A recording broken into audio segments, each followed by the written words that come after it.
Picture the exact moment a room goes cold. Not because someone raised their voice, not because there was an insult or a fight or anything you could point to later and call rude. The opposite.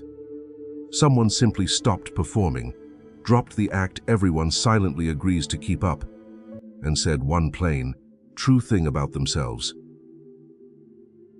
Yeah, I did that because I was jealous. No drama, no apology, just the truth set down on the table. And the temperature in the room drops 10 degrees. People shift. Someone changes the subject a little too fast. Stay with me, because I'm going to show you why self-honesty, not cruelty, not aggression, is the single most unsettling thing you can bring into a room, and what it quietly exposes, both in the people around you and in you. I've done it. I've watched the warmth drain out of a room because I admitted one honest thing about myself, without shame, without asking to be comforted.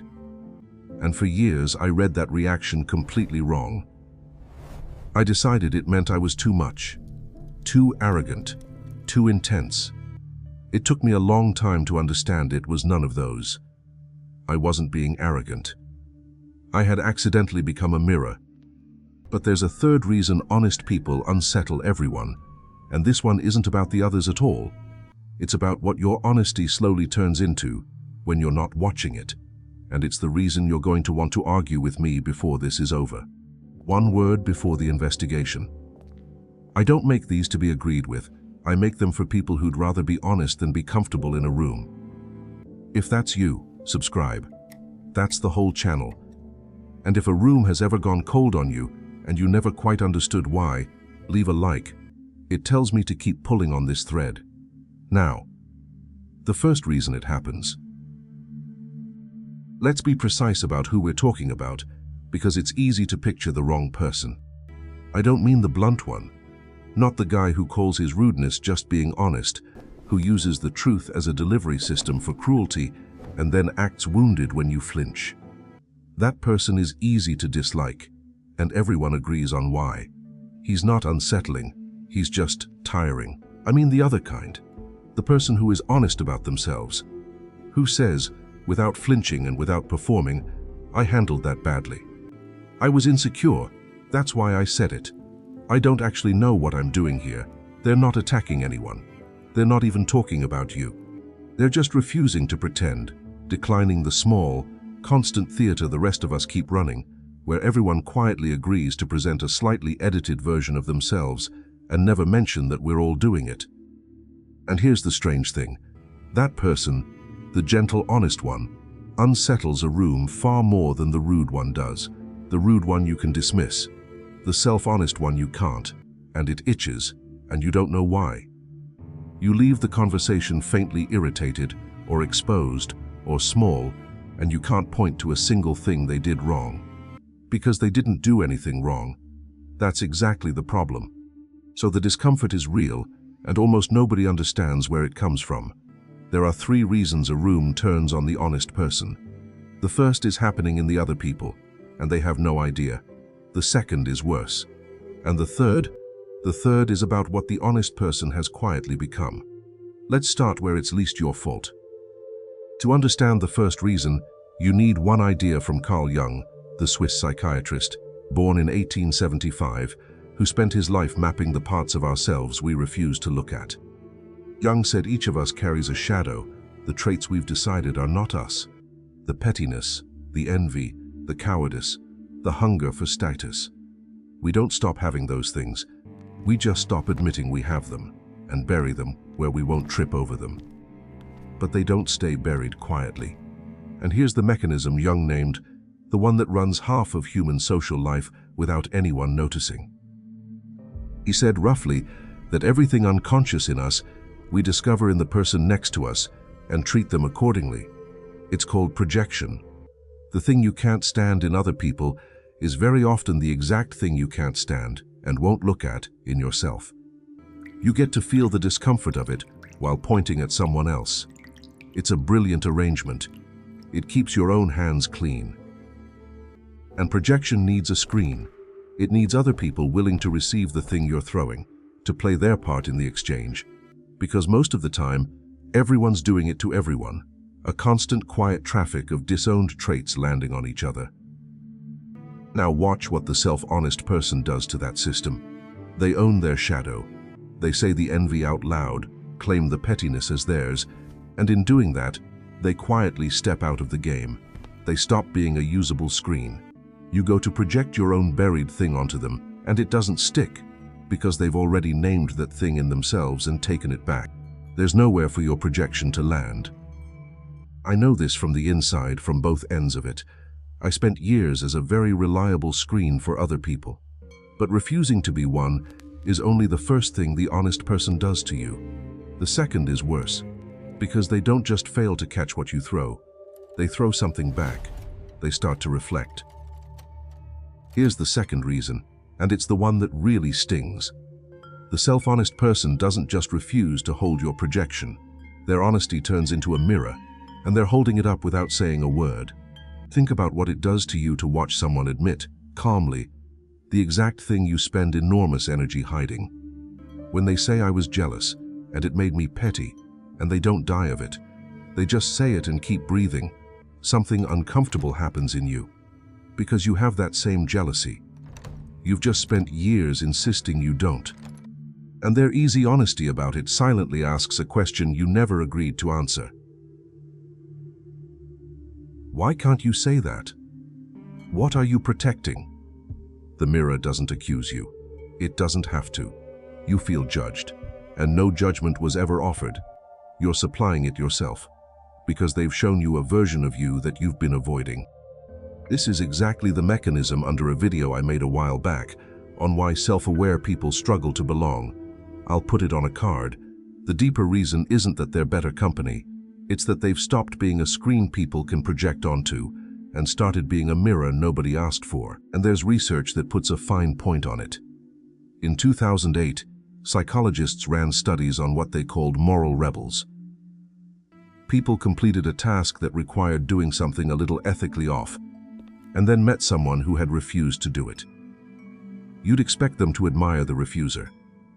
They did the opposite.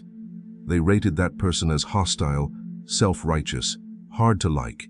Not because the refuser did anything to them, the refuser barely spoke. But their mere existence indicted the choice everyone else had made. The researchers had a phrase for it. We put down the good person to protect our own self-image. So we don't even need the honest person to preach at us. Their silence is enough. But if the mirror is that threatening even when the honest person stays humble and quiet, then I have to be fair and turn the mirror on them. Because there's a third reason rooms go cold, and this one, the honest person earns. One honest pause, right here in the middle. I'm not gating the hard part. The third reason, the one that turns the mirror on you, the honest one, and doesn't let you off as the misunderstood hero of the story, is coming, all of it, and I won't soften it. You get the whole thing free. But think about what a video like this is. A take that flatters honest people would do beautifully in the feed. Everyone wants to hear they're the lucid one in a room of the blind. This one refuses to do that. It turns the mirror on the self-honest too, and that kind of work survives out here only because some people fund it directly, human to human, instead of leaving it to an algorithm that rewards flattery. If it's been worth something, the Buy Me a Coffee link is in the description. Pay what you want, or nothing. And here's why you'll want to stay. Everything so far has let you feel like the honest one, quietly wronged by a room that couldn't handle you. The third reason takes that away, because the same honesty that makes you a mirror can rot into something genuinely insufferable, and most honest people never notice it happen. That's next. So here's the third reason, and it's the one aimed at you, assuming you're the honest one in your rooms. Because I was, and this is the part I got wrong for years. Self-honesty is unstable. Left unwatched, it rots, and it rots into one of the most insufferable things a person can be. Here's how the decay runs. You start being honest about yourself because it's freeing. Then you notice it unsettles people, and something in you likes that. Then, quietly, the honesty stops being about you and starts being a tool you use on others. You just tell it like it is. You pride yourself on your brutal candor. You walk into rooms a little eager to say the uncomfortable thing, and you call it integrity, but the fuel has changed. Now it's superiority wearing honesty's clothes. You've turned self-awareness into a pedestal and truth into a weapon, and when the room goes cold now, it's not because you're a mirror, it's because you've become a preacher. And a preacher deserves the cold. This is the trap, and I fell all the way into it. There was a stretch where I mistook being blunt for being deep. I'd say the hard thing, and secretly enjoy the flinch, and tell myself I was the only honest one in the room, when really I'd just found a more sophisticated way to feel above everyone. That's not self-honesty anymore. Real self-honesty would have noticed I was doing it, which is the cruelest twist of all. The honesty had gotten so pleased with itself, it stopped being honest about the one person it was supposed to watch, me.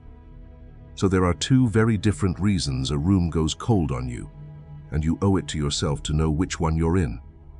Sometimes you're a mirror, and their discomfort is theirs. And sometimes you're preaching, and it's yours. Which raises the harder question. If honesty is this quick to curdle, why is it so hard to hold the clean kind? Why can't we just stay in the good version? Because two forces pull on you at once, and both of them are strong, and they pull in opposite directions. The first is coming from everyone else, and Jung already told us its name. The shadow does not want to be seen, not yours, and not theirs.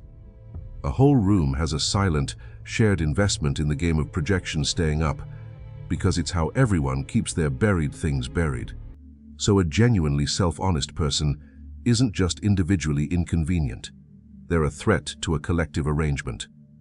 The group will apply pressure, subtle, deniable, effective, to get you to put the mask back on. Cool distance, a joke at your expense. Being left off the invite, nothing you can prove, all of it teaching you the same lesson. Perform like the rest of us, and the warmth comes back. Most people learn that lesson young and never test it again. But the second force is inside you, and it's the one nobody warns you about. Once you've been honest, and felt how it sets you apart, there's a seductive little identity waiting.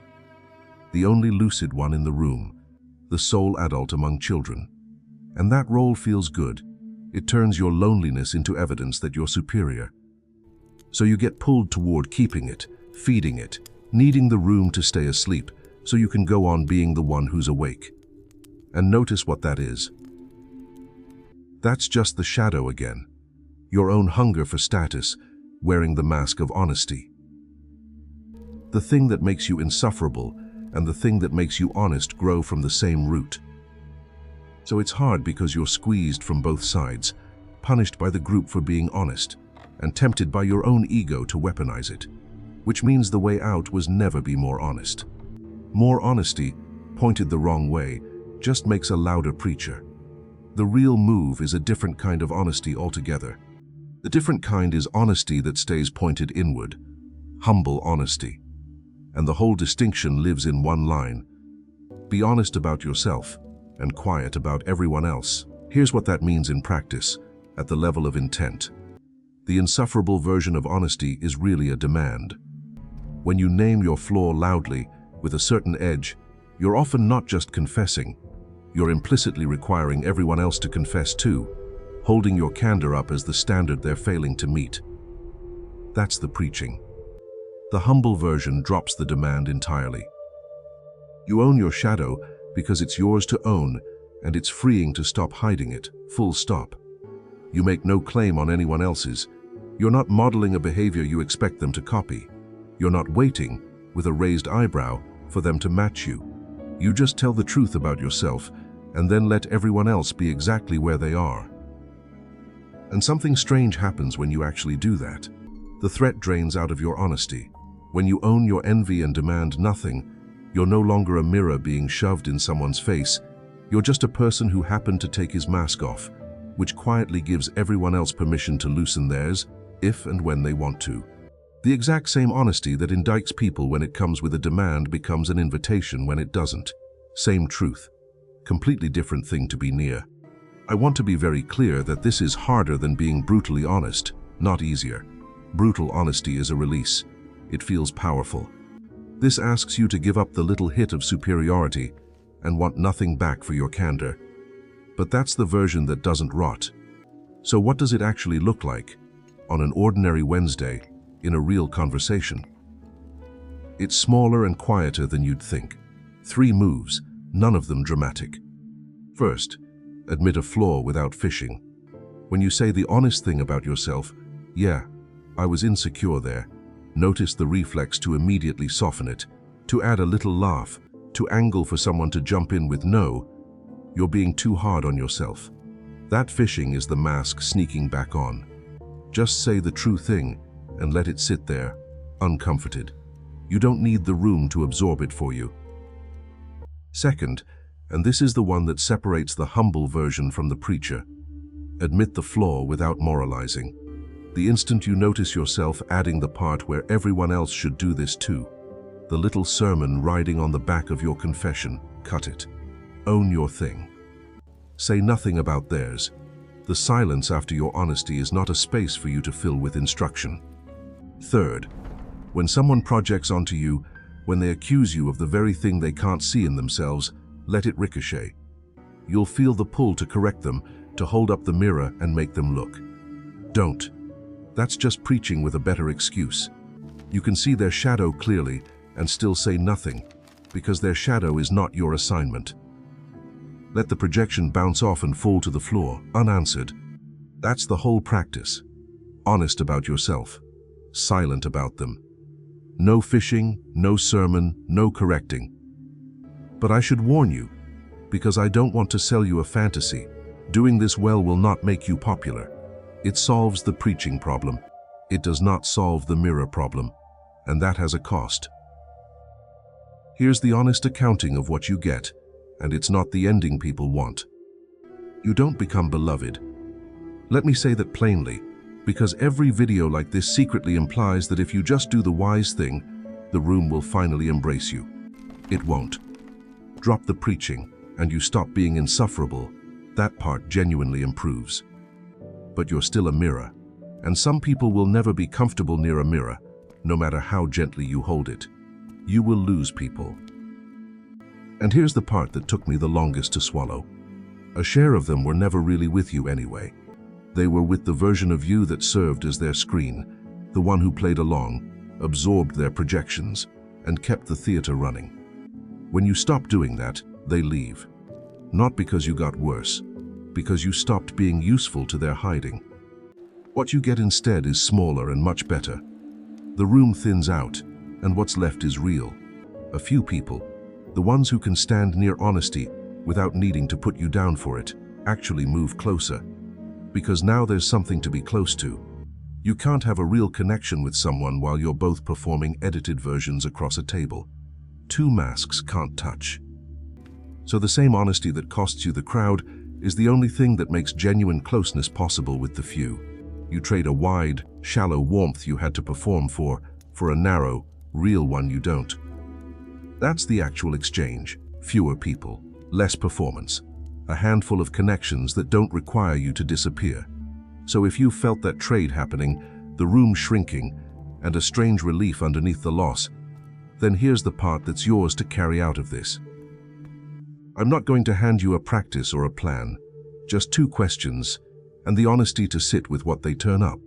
First one, think of the last time someone's honesty unsettled you, the last time a person said a plain, true thing about themselves, and something in you tightened, cooled, wanted to look away.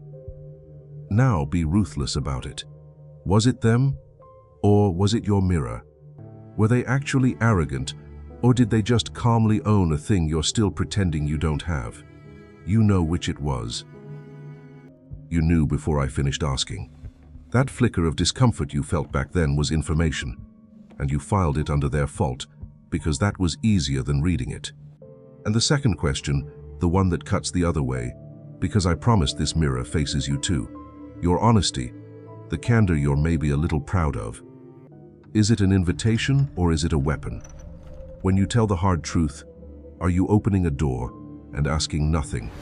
Or are you holding up a standard, quietly enjoying the flinch, feeling for a moment like the only awake person in the room? Be honest. It's the whole subject.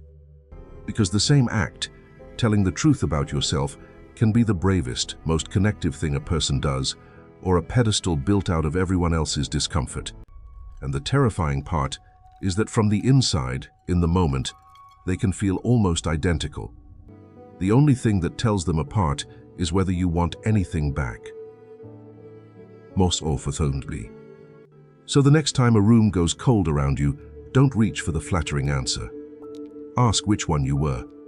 You already know you won't like the answer every time. Remember the room going cold from the very start? By now you know you've been on both sides of it, the mirror and the one who couldn't stand the mirror. So here's where a few of us stop pretending together, out loud. In the comments, answer one of the two questions honestly. The last time someone's honesty unsettled you, was it them or was it your own mirror?